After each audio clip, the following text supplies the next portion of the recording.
Ayer la Cámara de Diputados aprobó la extensión, la prórroga del plazo legal para negociar la instalación de Aratirí en nuestro país.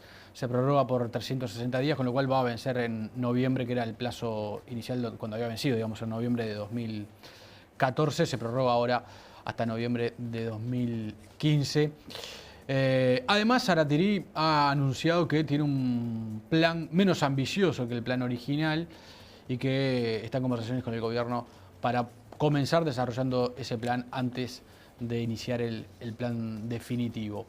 ¿Qué opinan de esto quienes se oponen al megaproyecto de Aratirí? De eso vamos a hablar a partir de este momento. Como les comentaba hace un rato, dentro de unos minutos vamos a ir a Cerro Chato, vamos a hacer un contacto con un productor de la zona, además es un activo militante en contra del proyecto de Aratirí.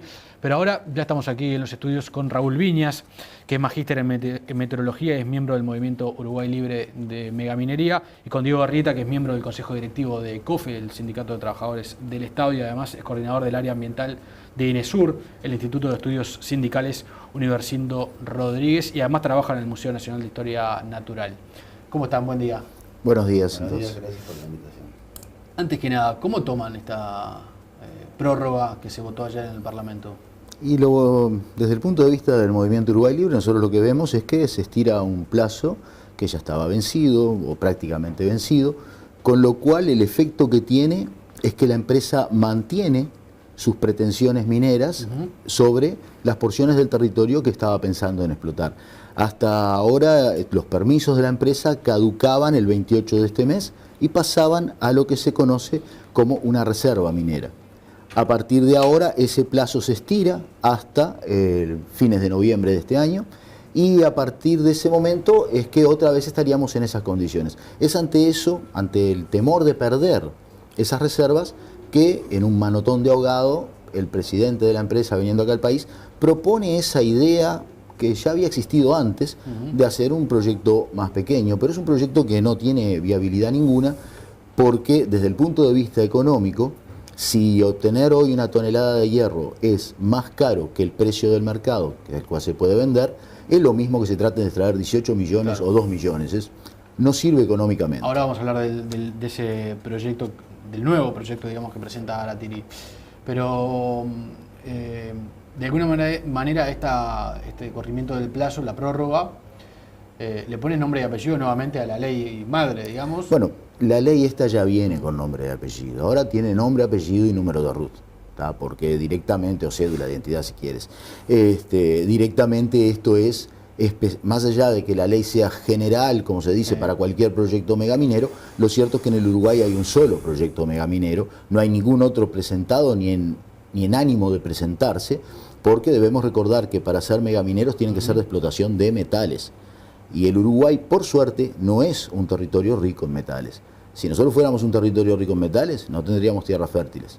Claro. Entonces, justamente esa es otra de las razones por las cuales nuestro movimiento considera que es una actividad que debiera de ser prohibida en el Uruguay, y a eso vamos con el plebiscito, para que justamente se preserve nuestro territorio a otras actividades económicas más sustentables que esto que se propone en primera instancia con el proyecto original, una explotación que no pasa de 15 años. 15 años en la vida de un país no es nada. Y el nuevo proyecto sabemos que no se va a hacer. Sabemos que no se va a hacer, en primer lugar, porque todavía no es un proyecto y no ha sido presentado. Es solamente una idea de ver cómo hacemos para estirar y quedarnos con esos derechos mineros a la espera de que en algún momento el hierro o las condiciones económicas que posibiliten la extracción de hierro cambien, y ahí sí lanzar el proyecto grande.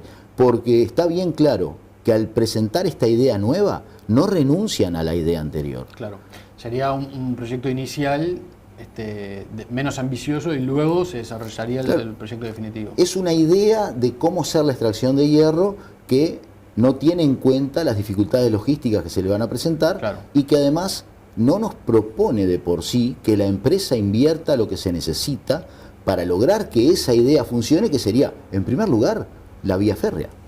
Sí. En segundo lugar, el puerto de Montevideo. Claro, la intención es sacar el hierro por el puerto de Montevideo, no por un puerto en Rocha. Exacto, este proyecto y no hay pequeño. Que construir Este proyecto pequeño ya estaba marcado en los planes de Aratirí, cuando al presentar la solicitud de autorización ambiental previa, la empresa dice, en una primera instancia, un primer proyecto pretendía sacar el hierro por el puerto de Montevideo utilizando trenes, proyecto más pequeño a 1 millón de toneladas, sí, que se cambió cuando se expandió el proyecto. Claro, la gente acá vino y dijo, podríamos sacar 1 millón de toneladas, nadie le dijo nada. Podríamos sacar 5 millones de toneladas, nadie dijo nada. Podemos sacar 10, 15, 18. Y se quedaron en 18, pero después hubo incluso algunas propuestas que increíblemente vinieron de parte del gobierno de aumentar eso a 36. O sea, agotar el recurso en 5 años. Eso no es un plan de país. Y por otra parte, la explotación a cielo abierto en nuestro país no puede ser considerada viable porque es una explotación que destruye esa parte del territorio y que no se hace en el mundo en territorios como el nuestro. Se hacen en desiertos, se hacen en montañas, pero no se hacen en praderas. Arrieta, ¿por qué COFE, el Sindicato de Trabajadores del Estado, se opone a este proyecto? Bueno, en realidad la Confederación de Trabajadores del Estado está de acuerdo obviamente con el desarrollo social y económico del país. Pero particularmente en el proyecto de Aratirí y en la megaminería creemos que falta discusión. No es un tema en el cual se puede decidir con los elementos que hasta ahora se han dado.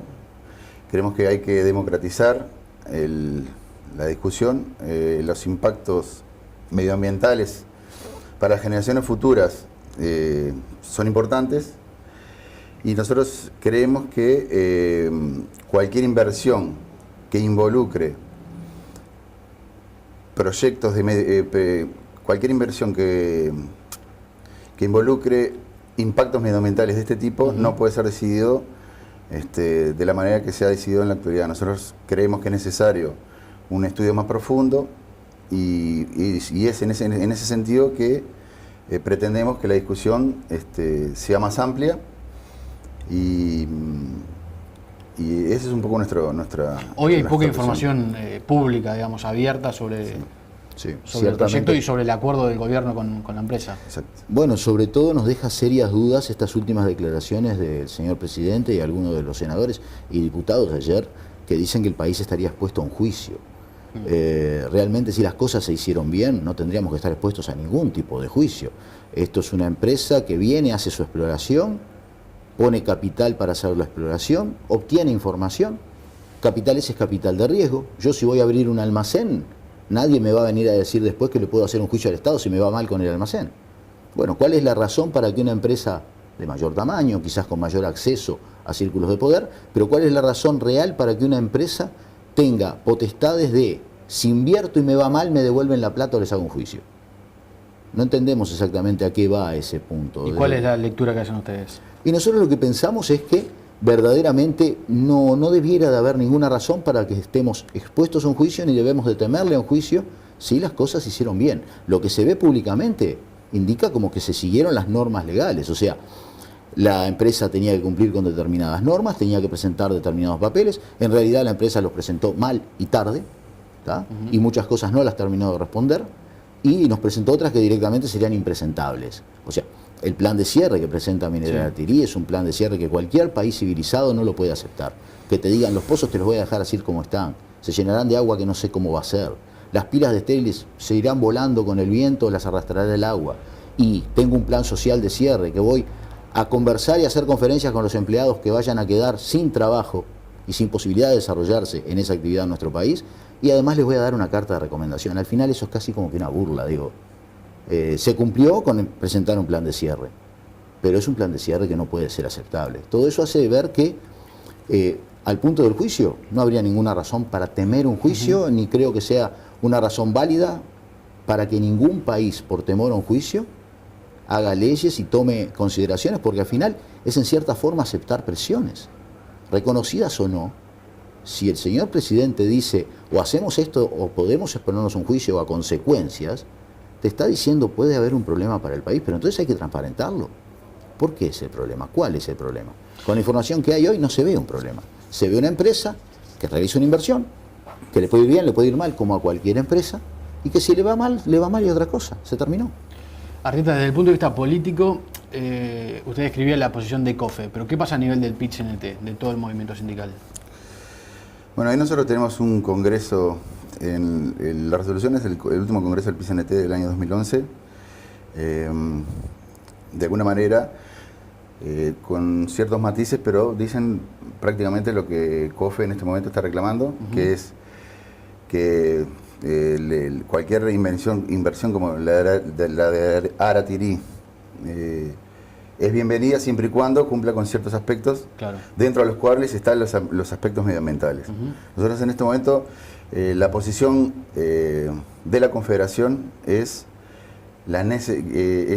seguir incursionando en las investigaciones y en los aspectos técnicos y tratar de que la discusión sobre el tema megaminería se profundice. Ahora, ¿no está un poco solo COFE en esta lucha?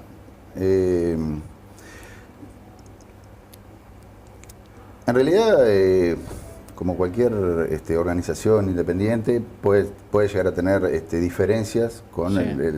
la opinión de la mayoría, o en este caso de parte de la sociedad, pero creemos que en estos aspectos hemos tenido también eco en... No, pero yo me organizaciones. referí dentro de la central de trabajadores. A la interna del PIT-CNT, ¿no está un poco solo COFE en este señalamiento? Hay otros sindicatos que también se han expresado de esa Sí. manera. Sí, claro. A ver, si uno toma la resolución del secretariado referido a Sí. esto, uno puede notar diferencias Claro. con respecto a lo que plantea COFE. Pero las resoluciones del Congreso no están lejos de la... Claro, pero las resoluciones no se refieren a la TIRI, son genéricas a cualquier exactamente, proyecto. sí. Pero Pero uno de no ve minoría. al secretariado del PIT-CNT con este tema como sobre la mesa activamente. no. Evidentemente no lo ha tomado el No, secretariado no, del PIT-CNT y como un tema importante. Nosotros, el reclamo que hacemos con respecto a la profundización es justamente para que los distintos partes de la sociedad tomen o retomen este tema y lo pongan sobre la agenda. Nosotros creemos que es importante que este tipo de inversiones sean discutidas de otra manera. Creemos que tenemos la responsabilidad como movimiento sindical de preocuparnos también por el bienestar de la sociedad en su conjunto y no solo del sector al cual representamos. En ese sentido, vamos a seguir trabajando en la línea de plantear la posibilidad de que la discusión siga adelante y que las otras partes que en este momento no lo tienen como un tema de agenda, las puedan retomar. ¿Qué pasa con los informes que se le han pedido a la empresa sobre el proyecto de parte del Estado, ¿no? A medioambientales, de impacto, el plan de cierre? ¿Han informado sobre eso? ¿Está todo al día o falta que presenten documentos? Formalmente las etapas que tenía que cumplir la empresa de presentar determinados documentos han sido presentados, esos documentos están a estudio, seguramente, como pasó anteriormente, se les van a pedir ampliaciones y aclaraciones, anteriormente se le pidieron más de 20, pero además yo quería dejar bien claro una cosa, nuestro movimiento, el Movimiento Uruguay Libre, que proponemos el plebiscito justamente como una forma de democratizar la posibilidad de acceso a la información sobre estos temas y de que se discuta abiertamente, estamos totalmente de acuerdo con las resoluciones tomadas en el 11º Congreso del PIT-CNT con relación justamente al tema específico de las inversiones mineras, Sí. ¿tá? Que marcan 4 puntos bien claros sobre que la inversión no puede hacerse con daño ambiental, que tiene que hacerse con mejoras y con respeto a los derechos de los trabajadores, que tiene que hacerse con desarrollo. Y ese es un punto muy importante porque lo que hoy se nos propone no es desarrollo, lo que hoy se nos propone es extracción pura y dura de minerales para exportarlos como materia prima, sin ningún tipo de desarrollo. La empresa jamás dijo que fuera a hacer algo industrial. Es más, cuando se le consultó en el Senado específicamente, en comisión del Senado sobre ese tema, muy directo, pero ustedes van a desarrollar industrialmente, dijeron, nosotros somos mineros, nosotros vamos a sacar el mineral, si alguien lo quiere desarrollar, hacerle algo después, que lo haga. O sea, lo que hoy se nos propone no cumple con lo que había aprobado en su momento el 11º Congreso del PIT-CNT, que como te decía recién, nosotros estamos totalmente de acuerdo porque es una idea de una visión estratégica de cómo se deben manejar recursos de un país. Ahora, volviendo al tema anterior, hoy la empresa está al día en la presentación de documentos Sabemos que presentó las 3 cosas que se le habían pedido en enero del año pasado. Esas 3 cosas, a nuestro modo de ver, que las pudimos acceder porque por suerte en la Dinama tenemos acceso a la información, solicitándola como corresponde y de acuerdo con las normas legales que rigen ese tipo de actividades. Lo que estamos también viendo es que se le han pedido ampliaciones y tenemos que ver si la empresa las cumple y qué presentan esas ampliaciones. Por otro lado, ahora que hablaba justamente de la libertad de acceso a la información, Sí. en el año pasado nosotros, específicamente uno de nuestros compañeros, pues esto se hace de forma personal, el señor Baqueta presentó una demanda para acceder al proyecto en la Dinamigie que fue declarado confidencial. Se nos permitió en su momento acceder a un resumen de 190 páginas. Ahí el gobierno argumenta de que hay información sensible para los intereses de la empresa. Y es muy posible que la haya y seguramente la hay, pero no puede ser que esa información sea el 99% del expediente. Ante eso, nuestro movimiento, en la persona del señor Baqueta, presentó ahora una nueva demanda al término de la feria y la novedad que tenemos es que ahora el señor juez solicitó el expediente completo para ser llevado al juzgado para él poder analizarlo seguramente y a partir de ahí tomar la decisión de qué son esas partes que el Estado debe preservar como confidenciales y que la empresa debe declarar específicamente, que es algo que todavía no hizo, declarar específicamente, esto quiero que me lo ponga confidencial. La empresa lo que hizo fue, te entrego esto, es todo confidencial. Ahora, entonces, si entiendo bien, el juez tiene que definir ahora qué es plausible de la ley de acceso a la opinión, de acceso a la información pública y que tiene que ser declarado como reservado, o puede ser declarado pero ahora como el reservado. juez solicitó el informe completo de Aratirí para que le sea llevado por el Ministerio al juzgado. Y una vez que el juez lo analice va a determinar qué tipo de información puede ser pública y cuál no. Y ahí habrá hablado la justicia. ¿Pero ustedes creen que puede haber ahí elementos que sean relevantes para ustedes, para la causa de ustedes? Sabemos que los hay. O sea, el hecho de que no se te permita el acceso al perfil geológico del yacimiento hace que te sea prácticamente imposible determinar cuál va a ser el efecto sobre esas rocas que han estado millones de años enterradas cuando sean afectadas por la lluvia, el viento, el aire y el sol. Todo eso genera reacciones químicas cuando le sumamos además el solvente biológico universal que es el agua. Entonces, ante eso entendemos que esa información es totalmente ambiental. Y no solo esa, hay muchas otras. Se habla, por ejemplo, de que la empresa detendría la contaminación del aire utilizando riego. Pero ese riego, de acuerdo con el informe, dice que solicitan para eso utilizar diariamente casi 8.000 metros cúbicos, 8 millones de litros de agua por día para regar. Y nuestra información hasta ahora, lo que pudimos ver, es que no tienen los medios disponibles adquiridos o planificados de adquirirse para volcar esa agua diariamente. O sea, el informe en la Dinama dice que comprarían 5 camiones regadores. 5 camiones regadores para lanzar 8.000 metros cúbicos diarios de agua es mucha agua por minuto. Y eso no se puede largar sobre la tierra cuando lo estás utilizando una carretera. Quizás muchos han visto un camión regador en una calle de tosca, una calle de grava, y se sabe que tira el agua con cierta cadencia. Si tú le tiras 100 litros por minuto, o mucho más de 100 litros, disculpen, una gran cantidad de agua, lo más seguro que generes un arrastre que destruyas el camino y no que pares el polvo. Entonces, sabemos que por un lado está el plan que dice se detendría con esto, por otro lado está que no están los medios preparados para eso. La lista completa de los medios está justamente en el informe de la Dinamigie. Ese es un tema importante de saberlo. Para acceder a ese tema, ¿no? Y de esa manera poder determinar si verdaderamente es solamente una tomada de pelo que te digan lo voy a hacer así o no. Y es importante porque en la primera versión del informe, que no incluía ese riego, la calidad del aire, no solamente en las minas y el distrito minero, sino en Valentines e incluso en Cerro Chato, era mala. Ahora, quiere decir que ustedes no se oponen a esa solución para el impacto en el aire, sino que dudan de que sea posible llegar adelante con los medios que... Aclaremos que nosotros nos oponemos a la forma de extracción prevista por Aratirí, que es esto de hacer minería a cielo abierto. Nosotros no estamos en contra de la minería, no estamos en contra ni siquiera de la minería de metales. ¿Y de Aratirí?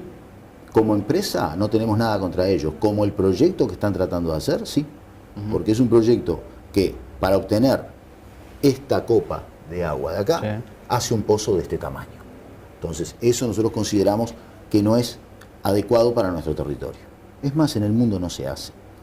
No conviene hacerlo, porque tú pierdes la posibilidad de una producción sustentable durante muchos años, quizás con una rentabilidad menor anual, pero que a lo largo de los años es mucho más dinero que te ingresa, además de trabajo de mejor calidad y un montón de otras cosas que salen ahí, la pierdes a cambio de un frenesí minero de unos pocos años para lograr esa extracción de ese mineral que una vez que se va no lo tienes nunca más, y que se va sin industrialización, sin desarrollo, sin ganancia para el Estado siquiera. Esas son nuestras posiciones. El gobierno actual está terminando su periodo, pero el presidente electo Tabaré Vázquez ya dijo que está a favor del proyecto de Aratiri. ¿Cómo toman ustedes esas declaraciones en COFE? En realidad, después del 2 de marzo, te cuento cómo se va a desarrollar eso. En principio, no hemos tenido contactos con el Poder Ejecutivo entrante respecto a este tema. Va a haber que insistir en la posibilidad de profundizar esto, ampliar la información y de alguna manera con el trabajo diario, militante en la Confederación, vamos a intentar que la posición actual que tiene respecto a esto cambie y se den los espacios de discusión para que un tema tan sensible no sea tomado, no sea decidido de la manera que se decidió, sino que se discuta un poco más el tema. Viñas, ¿nos sorprendió que Vázquez ya anunciara que está a favor del proyecto? El proyecto se inició durante la época del presidente Vázquez, o sea, las primeras prospecciones ya se hicieron en esa época. Entendemos que el presidente puede tener la idea que quiera, ¿tá?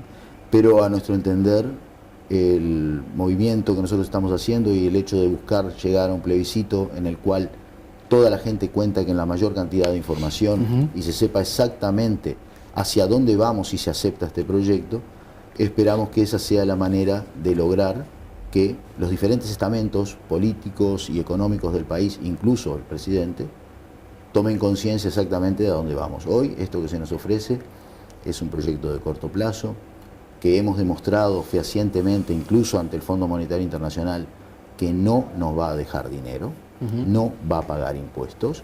Las empresas mineras, ninguna empresa se hace para pagar impuestos, pero las empresas mineras tienen una larga historia de evitar el pago de impuestos en todos los países.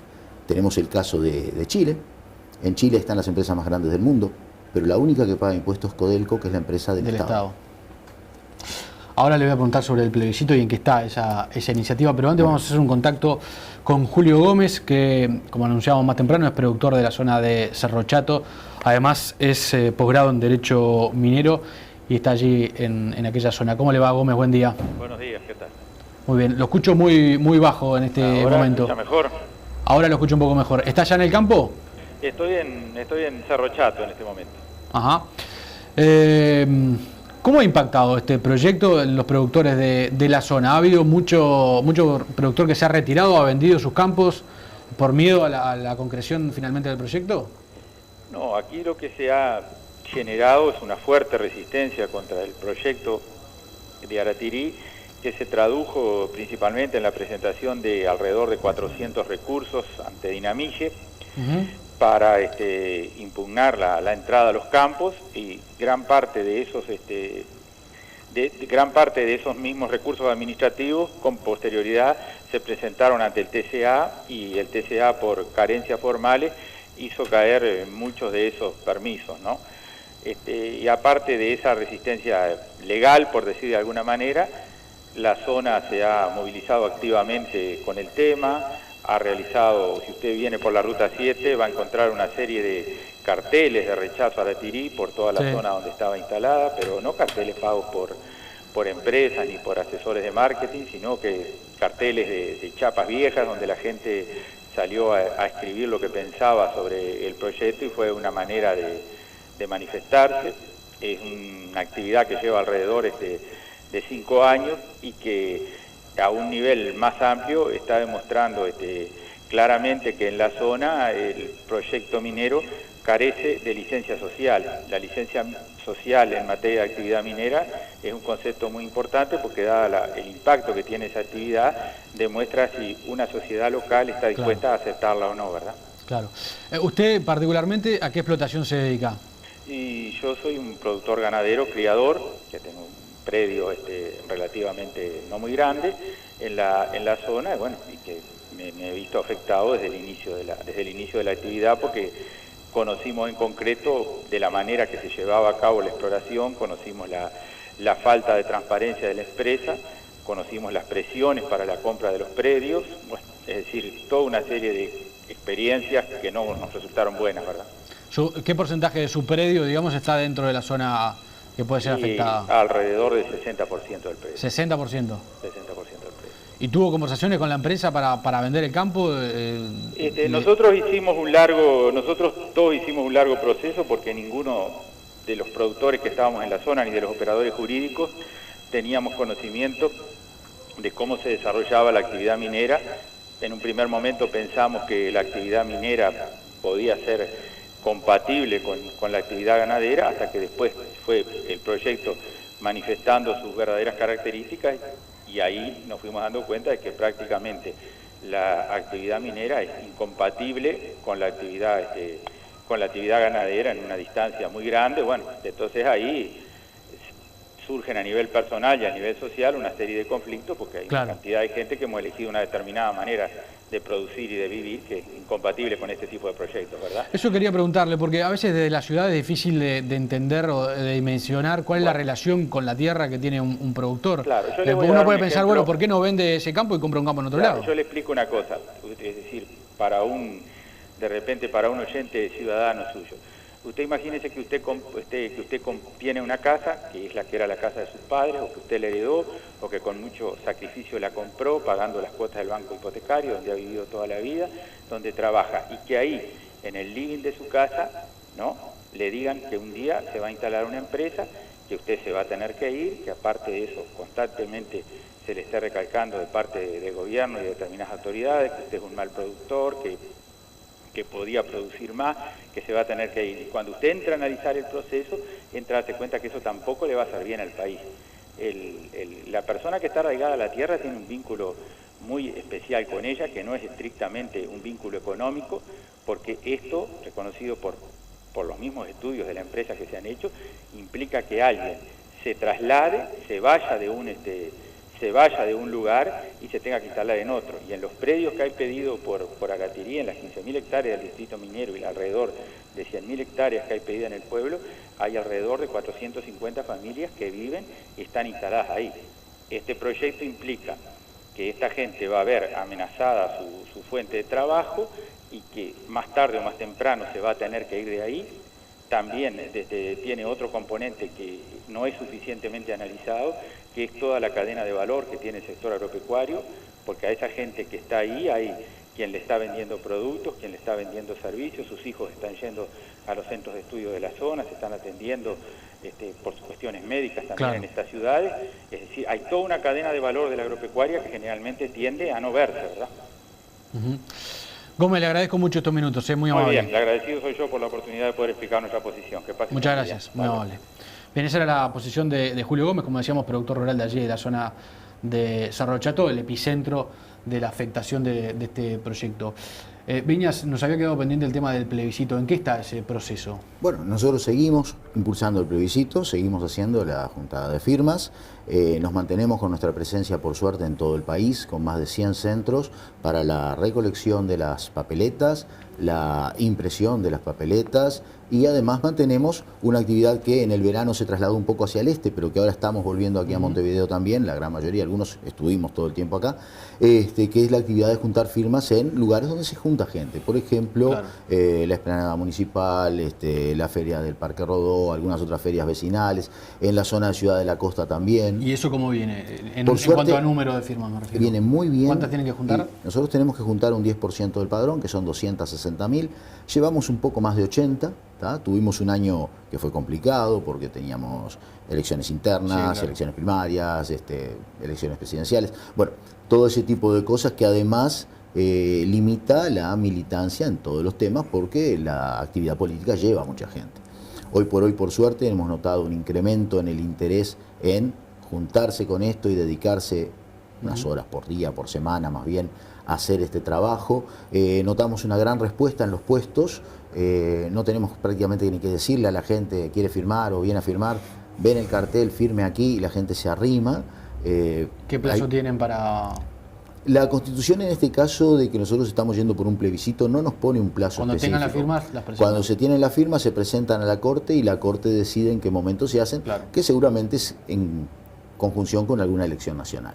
Y van 80.000 más o menos, me decía. Un poco más de Y son 80.000 ya. necesarias unas 260.000. Sí, un poco más de 80.000 que ya tenemos aquí en Montevideo. También sabemos que, por ejemplo, en Cerro Chato tienen firmas juntadas y demás, que nos las van a enviar en su momento, y normalmente estamos recibiendo a través de Tres Cruces y demás sobres. Muchas veces vienen cosas que te llaman la atención o que te hacen pensar un poco, ¿no? Una señora mayor de prácticamente, por lo que nos decía, 80 años, que se enteró de cómo venía esto y salió a dar la vuelta a 2 manzanas en su ciudad del interior para juntar firmas y nos mandó 48 firmas.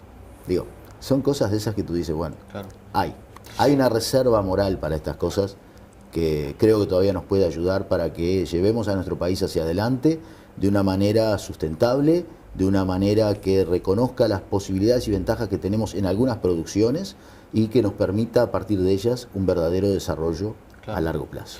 Arrieta, el movimiento sindical tiene mucha trayectoria en este tipo de iniciativas. Además tiene estructura, ¿no? Tiene músculo para llevar adelante este tipo de acciones. ¿Están comprometidos con eso también, con la juntada de firmas en el caso del COFE? Sí, nosotros en todo el 2014 hemos estado en ese sentido codo a codo con el movimiento en la recolección de firmas. Lo seguimos haciendo. Hay compañeros en este momento encargados de la recolección, de la difusión y permanentemente evacuando dudas de los sindicatos, gente que al día de hoy nos pregunta y de manera periódica vamos acercando las firmas que vamos juntando al movimiento. Lo seguimos haciendo y lo vamos a hacer hasta el último día. Les agradezco mucho a ambos por haber venido. Gracias a ustedes. Gracias, no, por favor, gracias a ustedes. Muchas gracias. Hacemos una pausa y ya seguimos.